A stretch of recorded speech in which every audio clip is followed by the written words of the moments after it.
ગૌ સન્માન આહ્વાન અભિયાન અંતર્ગત ગૌમાતાને રાષ્ટ્રમાતા તરીકે જાહેર કરવાની તથા દેશભરમાં ગૌહત્યા પર સંપૂર્ણ પ્રતિબંધ મૂકવાની માંગ સાથે આણંદ જિલ્લામાં વિશાળ જન આંદોલન શરૂ કરવામાં આવ્યું છે।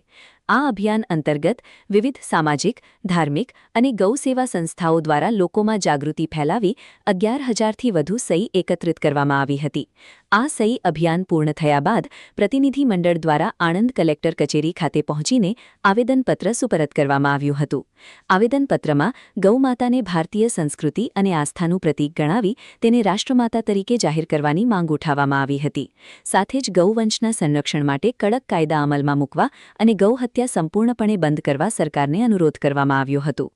આ પ્રસંગે ગૌભક્તો અને કાર્યકરોએ જણાવ્યું હતું કે ગાય ભારતીય સંસ્કૃતિ, કૃષિ અને આરોગ્ય સાથે સીધી રીતે જોડાયેલી છે, તેથી તેનું સંરક્ષણ જરૂરી છે।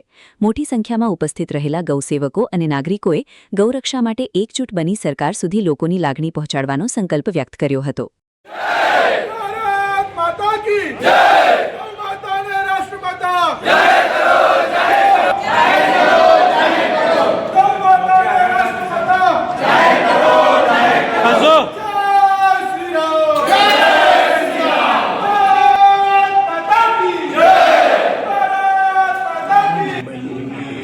કઈ વાંધો નહીં, ચાલો પકડી રાખજો।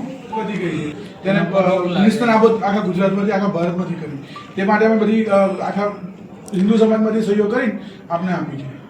मेरा नाम शुभम पुरी है, जागन्नाथ महादेव में सेवा करता हूँ। आज जो है एक सबसे बड़ा प्रश्न है, क्योंकि गौ आश्रित हमारा हिंदू धर्म है। सतयुग से लेके त्रेता युग, द्वापर और आज कलयुग, सूर्यवंशी राजाओं को देख लो, चंद्रवंशी राजाओं को देख लो, गाय के लिए सभी ने कार्य किया है। और आज समाज में जो भी स्वर्ग इत्यादि पे पहुंचा है या जो भी आगे, वो सब ने गाय की पूंछ पकड़ के ही इस बैतरणी को पार किया है। किसी भी अर्थ में इसको आप देख लो, और उसके बाद लोग फिर उसी गाय को भूल जाते हैं। तो समाज में हो रही गायों के ऊपर जो अत्याचार है या विभिन्न प्रकार की जो समस्याएं हैं, उसको दूर करने के लिए आणंद जिला में जो गौ सेवा के लिए जो युवान वर्ग जो कार्य कर रहे हैं, उन्होंने सबने जो है माननीय अधिकारी श्री को जो है ज्ञापन दिया है कि इस चीज़ का संज्ञान लिया जाए। और ये हमेशा रहेगा, क्योंकि हमारे जीनेटिक है। ये गाय का हिंदू से जो संबंध है, गौ आश्रित ही हमारे यहाँ अवतार होते हैं, चाहे भगवान राम के अवतार हो चाहे कृष्ण के अवतार हो। तो ये प्रश्न का सॉल्यूशन आना बहुत अनिवार्य है, क्योंकि ये हमारे जहन से गौ सेवा और गौ माता के अंदर देवताओं को देखना, देव दृष्टि रखना, ये हमारे सनातन का एक बहुत बड़ा अंग है। और इसके ऊपर जरूर कार्य और संज्ञान सबको लेना चाहिए। नाम भोई किशन गौ सेवा संघ प्रमुख आनंद जिल्ला।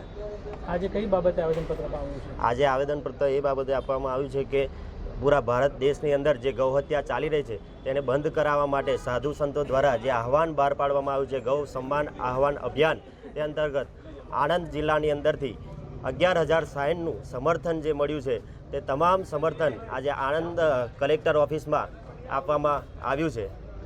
સરકારશ્રીને અમારી અપીલ એ રહે છે કે આ તમામ જે ગૌ સેવા સન્માન જે કામ કરી રહ્યું છે તેને સમર્થન આપી ગૌ હત્યા પૂરા ભારતની અંદર બંધ થાય એ અમારી માંગ રહેશે।